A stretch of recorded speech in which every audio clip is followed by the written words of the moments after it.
All right, 97.7 Outlaw Radio FM listeners, you already know what time it is, and right here, right now, we are actually live on the air, and we got the one and only, we got Detroit hip-hop pioneer, we got DJ Los right here live on the line, man. How are you doing this evening? I'm good. What up, Immortal? You alright? I'm doing pretty good, man, but best as I can be down here in Canada, man. Just trying to stay away from this Delta variant and try and be positive and just put in work. That's right.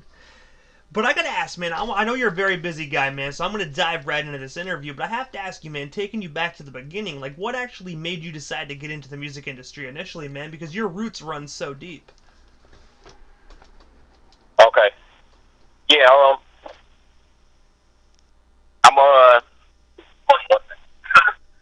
roots is my father, man. My father, he used to take me to the studio with Parliament Funkadelic.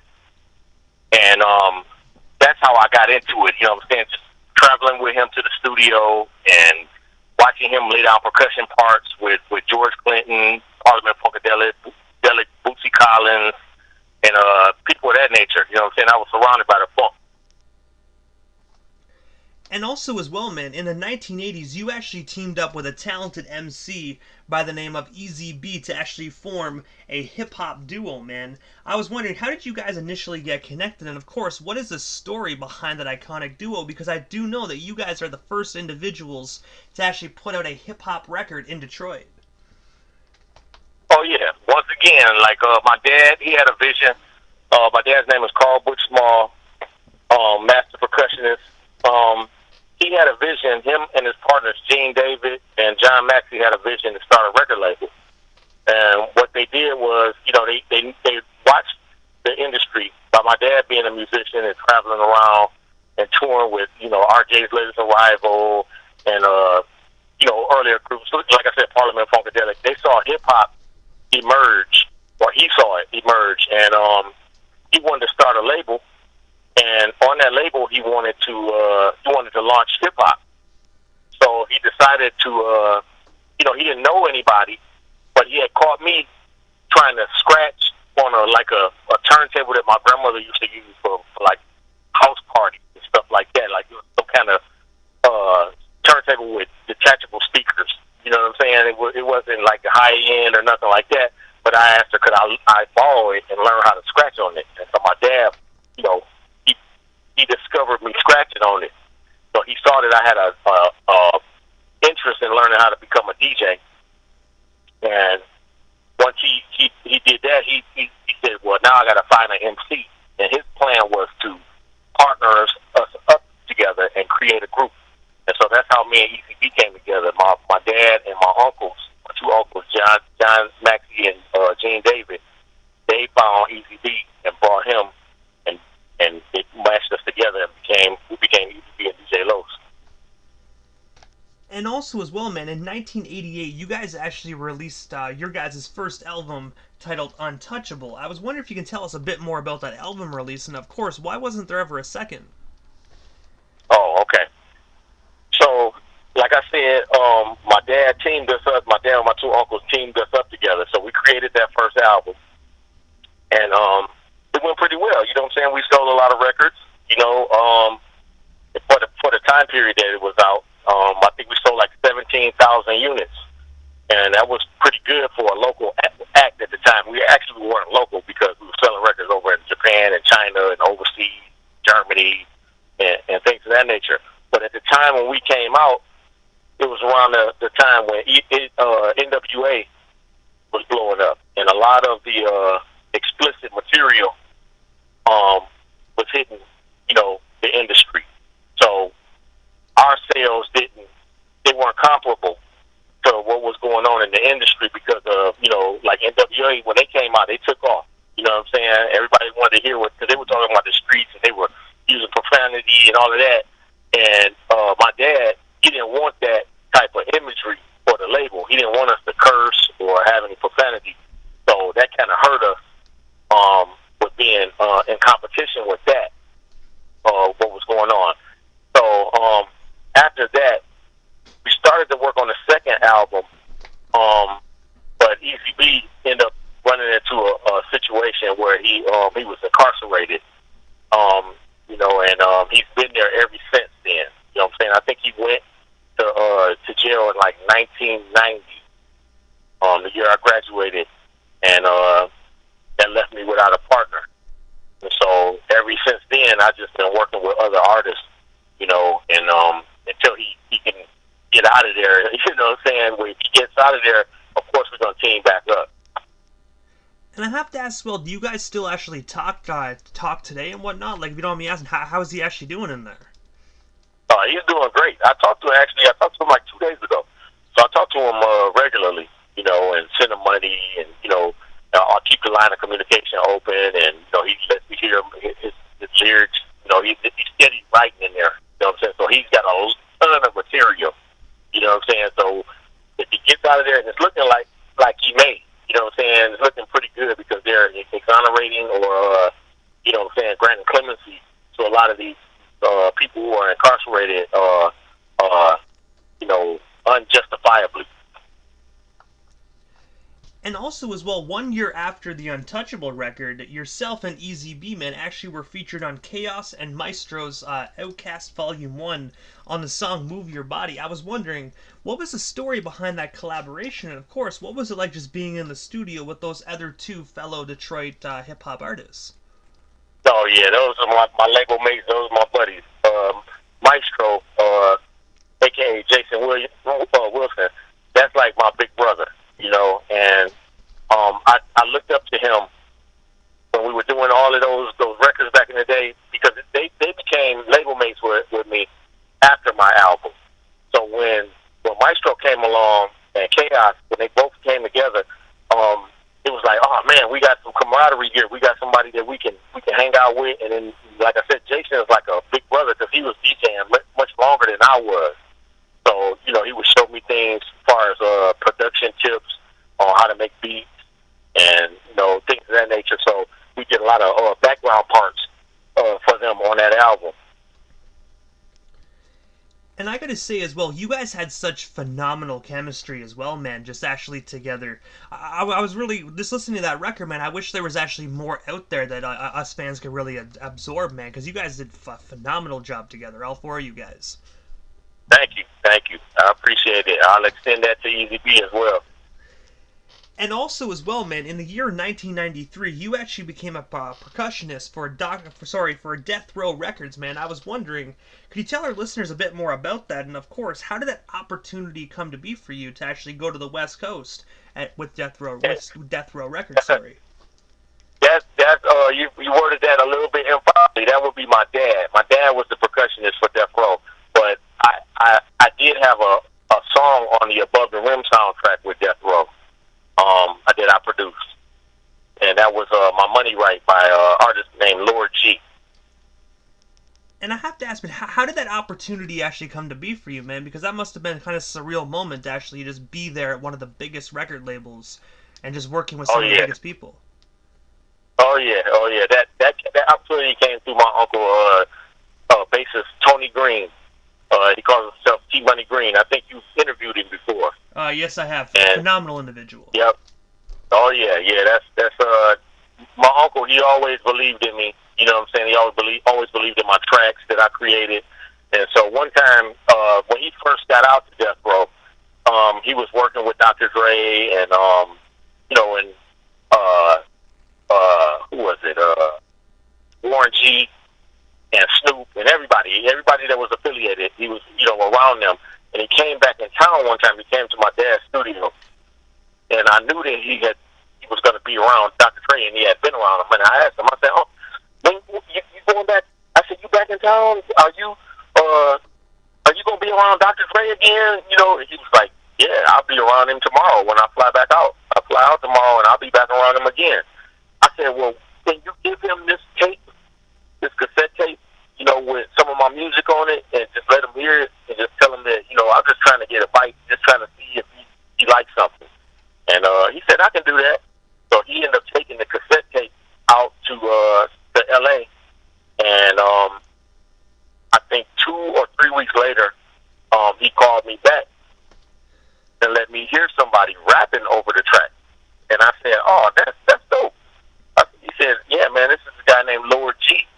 And he said he knows knows you. He's from Detroit as well, and he picked your beat out of like 60 beats that I played for him. It just so happened to be your beat that he picked. And I told him who you were, and he knew who you were. And so we did the song. I said, "Oh, that's cool." He said, "Guess what? It's going on the soundtrack to a movie." And I said, "Really?" I said, "That wasn't finished yet, huh? Well, let me tweak the beat. You know what I'm saying? I got to add some more stuff to it." He said, "Nope." He said, "Dr. Dre heard it, and he loves it. And they ran it through the SSL console, and they beefed it up. You know what I'm saying? Amped up the DBs, and they put it on the soundtrack to the movie." And I gotta say, man, that is absolutely phenomenal. Because I think that I believe that soundtrack went multi-platinum. Even by now, man, it's really close to being diamond. Oh man. Yeah, yeah. That's like the dopest hip hop soundtrack to this day. You know, you've had other ones that had one or two songs on there, but that soundtrack right there had multiple songs that were classics. And also as well, man, another group you're actually a part of is the hip hop crew called A Red Eye Smokin', man. I was wondering if you can actually tell our listeners a bit more about that crew, and of course, how did you actually get connected with the other members? Because that's another group that you do phenomenal work with. So thank you. The group consists of Alias Pinochle and Slaughter A.R.E.S, and those two guys are also members of the Almighty Dreadnought, which is like Detroit's Wu-Tang Clan. It's like so many of them in there, you know, like Super MC and O1, and you know, it's too many to name, you know, but they're a conglomerate. And what happened? Oh, and I can't forget Yuki Simpson. He's like the biggest member of the Almighty Dreadnought. But what happened was Slaughter and Pinochle decided that they were going to do a project together, you know, do a couple of projects together and call themselves a subgroup of the Almighty Dreadnought. And I think Yuki Simpson is the one who named them A Red Eye Smokin', and they ran with the name. And I think, you know, I had frequently saw them out because I'm a fan of the Dreadnoughts. I was always a fan of the Almighty Dreadnoughts. And I saw them perform, and I told them one night, I said, "Hey, man, if you ever need me to rock with y'all, you know, on the show, you know, I'll DJ for y'all," you know what I'm saying? And they took that and said, "Hey, man, we want you to be a part of what we got going on. We want you to produce our next project and be a part of our group." And I said, "Hey, let's go." And so I produced all of the tracks for the last two albums that they put out. The first one was called I Formation, and the latest one that we did is called Eye Contact. And one of the albums that really stood out to me that I've always been a fan of actually dropped in the year 2009. The album titled A Red Eye Slayer, man. I was always wondering, what is the story and inspiration behind that amazing record? And of course, is it actually out there to actually be purchased by hard copy, man? Because I was streaming it for a long time there, man, but I would love to get my hands on a hard copy. Yeah, I believe they have a hard copy of it. I have to talk to Slaughter and them, and because this was pre DJ Los. When, like I said, they were a group already before I came aboard, and but they had a fan base already, and I know exactly what album you're talking about, and I'll inquire to see if they have hard copies available. But yeah, they're known for the project that came before I became a part of their crew. I'm gonna be honest, I actually thought you were a part of that project. I actually didn't know that you actually came in the middle, man. Yeah, I came in the middle. They were already established. Like I said, I had seen them perform. And I said, "Oh, you guys, y'all got a small subgroup from the Almighty Dreadnoughts, huh?" And they said, "Yeah." And I said, "Well, if y'all ever need me to DJ for y'all, that's, you know, we can make it happen." And that's what they took it and ran with it. And ever since then, I've been their DJ. And also as well, speaking of being a DJ, man, you were also the DJ for Royce the 5'9" and Eminem on their Raptor Tour 2019, man. I was wondering, what was one of your most fondest memories you actually shared on that tour? And of course, what cities and countries did you guys actually hit? Because I can only imagine how amazing that tour was. Oh, yeah, that was amazing. But one correction, I didn't stand for Eminem. I stand for Royce. You know, I was the DJ for Royce the 5'9". I currently stand for him periodically at different shows. But But the Alchemist was Eminem's DJ and still is. So big ups to my boy DJ Alchemist, and hip hop producer extraordinaire. The tour was all of Australia and New Zealand, and I think we did 5 shows, and that was 2019 when we went, and I think that was in March. Man, it was phenomenal. The people who received us, you know what I'm saying, they were real receptive of what we had to bring, and man, just to be on tour with all of those thousands of people, man, and all of those shows. I think we broke a record in Melbourne, because we toured all of Australia. So we went to Sydney, Melbourne, Perth, it's one other city I can't think of off the top of my head, but we also did Wellington, New Zealand. So it was 5 shows in total, and then in Melbourne we broke a record.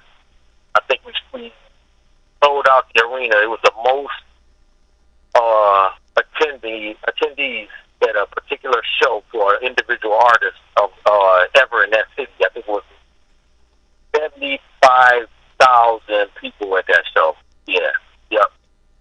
I gotta say, man, that's monumental, man. That's the energy in that area, man. Must have been phenomenal with that many people in one area. Yeah, man. I miss it. I hope everything dies down as far as the pandemic and the virus and all of that, so that we can tour back over there again. And I gotta say, it most definitely will be probably even bigger of a crowd, man, because everybody's sitting there just waiting for a concert. So I can only imagine what the crowds are gonna look like at these next concerts. Oh man, yeah, it was like that when we went the first time, because they don't have many shows over there.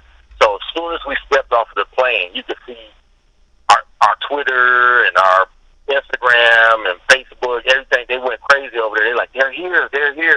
You know what I'm saying? As soon as we got off the plane, I'm like, wow, they watching us every move we make. I had never been on a tour of that magnitude before. And also as well, man, the same year, October 16th of 2019, you actually released the 18-track instrumental album titled Identity Thief. I was wondering if you can tell us a bit more about that record, and of course, where can we actually snag ourselves a copy of that amazing instrumental project today? I appreciate that. That's the Identity Theft album that I put out, the instrumental album. I didn't press up any hard copies yet, as of yet. I'm working on getting the final done, so it'll be rare. I'm only gonna press up maybe about a good, I say, 400 copies, 400 or 500 copies. So it'll be rare, but I will definitely, post and let everybody know that it's available. And I have to ask as well, when it comes to the instrumental album, do you actually have that out so individuals can kind of maybe purchase those instrumentals, or are those strictly just you putting those out as yours?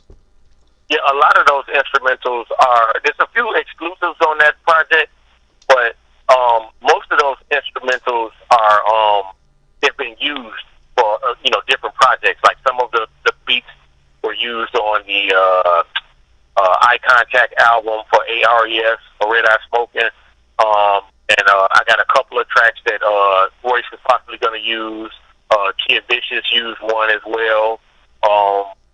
Trying to remember all of the instrumentals that I put on that particular project. But there's a couple of them that are open on there. But, of course, if somebody wanted to use them, they would have to contact my publishing company and all that stuff. So. But also, I have to ask, man, what is next for you? Is there anything we happen to miss during this interview? Anything else you still want to talk about or promote? Well, we still have you here live on the Canadian airwaves this evening. Oh, yeah. Well, I got multiple projects that I'm working on. So I got one project that I'm working on, like a milestone type project, because I'll be turning 50 years old in less than, 8 months or 8 or 9 months. So I'm trying to get a project together that features a lot of prominent Detroit artists and MCs, producers, DJs, everybody, to celebrate my 50th year, on this planet, and and being involved with hip hop as well. And it'll be a lot of lot of guest features on that one. Also, I have a project that I'm working on with my dad, with all of the musicians that played for Death Row, and we're working on that. That's going to take a little bit more time because we kind of postponed it, and because we got to get a couple more people and a couple features, like Crooked Eye is going to be a part, Voice the 5'9", Corrupt, Kid Vicious, Miss Corona, and we didn't want to stop there with the MC, so we're going to do something like that too, but it's going to feature all of the musicians who played all of the music on Death Row during that period of time when they were really big. So that's another project that I got working on too. And I gotta say, it definitely sounds like a phenomenal list of projects, man. I'm definitely excited when all those actually drop to the general public. Yep, I appreciate it. I'm excited as well, man. And also, man, this is the time in the interview that I give a chance for the individual that does slide into the radio station airwaves, just like a chance to give like shoutouts to whomever they want to give shoutouts to, but most of all, man, your social media handles. That way our listeners can follow you and stay updated on everything DJ Los if they're not already doing so. Definitely. First and foremost, I want to give a shout out to the creator of all existence. I refer to the Most High as Yah, as well as I'd like to give a shout out to my daughter, Sharia Small, my dad, Carl Bush Small, my brother, Carlin Small, the Almighty Dreadnought, Miss Corona, Awesome Dre, Detroit's Most Wanted, Boss. It's so many people that I'm affiliated with. Royce the 5'9", Kid Vicious, the whole nine. I'm let's send a shout out to all of those people. My handle for social media, on Facebook is E.J.LOS, and I have two accounts. So the other one is DJ Los the Original, and on Instagram it's the same thing, DJ Los the Original, and on Twitter, DJ Los 313. And I gotta say, first and foremost, man, thank you so much for just taking the time out of your busy evening and sliding into the 97.7 Outlaw Radio FM airwaves this evening. It definitely was an honor, man, and most definitely a privilege. And hopefully down the line we can actually make this happen again sometime soon. Let's do it. Thank you, Immortal, man. It's been an honor, man. Hey, man, you are most certainly welcome. And honestly, it's been an honor as well, man, to welcome Detroit's finest hip-hop pioneer, man. It truthfully was an honor. Thank you so much again. All right. Thank you, man. Peace.